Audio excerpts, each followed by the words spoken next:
ఐక్యత, న్యాయవాదుల ఐక్యత, న్యాయవాదులపై జరుగుతున్న దాడులను వెంటనే, న్యాయవాదులపై జరుగుతున్న దాడులను, న్యాయవాదుల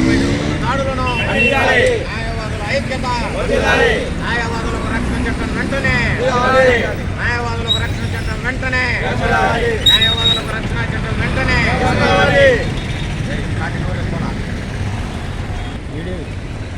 తమిళనాడు రాష్ట్రంలో ఉన్నటువంటి కోసూరు జిల్లాలో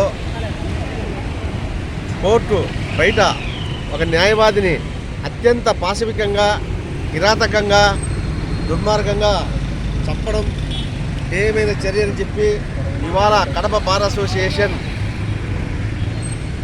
తీవ్రంగా ఖండిస్తూ ఉంది. ఏది ఏమైనప్పటికీ కూడా దాని వెనుక ఎన్ని కారణాలు ఉన్నప్పటికీ కూడా ఏ ఒక్కరు కూడా చట్టాన్ని తమ చేతుల్లోకి తీసుకోవడం అనేది అనాగరికము. దీనిని ప్రతి ఒక్కరూ కూడా ఖండించాల్సినటువంటి ఆవశ్యకత ఎంతైనా ఉంది. ఒక న్యాయవాది భారతదేశం యొక్క సమగ్రతను, ఇంటిగ్రిటీని కాపాడేటటువంటి వ్యక్తి ఎవరైనా ఉన్నారంటే ఒక న్యాయవాది మాత్రమే. బార్ కౌన్సిల్ ఆఫ్ ఇండియాలో ప్రతి న్యాయవాది కూడా సభ్యుడే. ఈ దేశంలో న్యాయవాదులపైన ఎక్కువగా దాడులు జరుగుతూ ఉన్నాయి. కాబట్టి తక్షణమే కేంద్ర ప్రభుత్వం అయితేనేమి, రాష్ట్ర ప్రభుత్వం అయితేనేమి అడ్వకేట్స్ ప్రొటెక్షన్ యాక్ట్ తీసుకొని రావాలని చెప్పేసి డిమాండ్ చేస్తూ ఉన్నాం. ఎప్పుడైతే ప్రజలు, ముఖ్యంగా కక్షిదారులు న్యాయవాదుల మీద భారం వేస్తారో, వాళ్ళు తమ శక్తి వంచన లేకుండా వాళ్ళ యొక్క విద్యుత్ ధర్మాన్ని వాళ్ళు నిర్వర్తిస్తారు.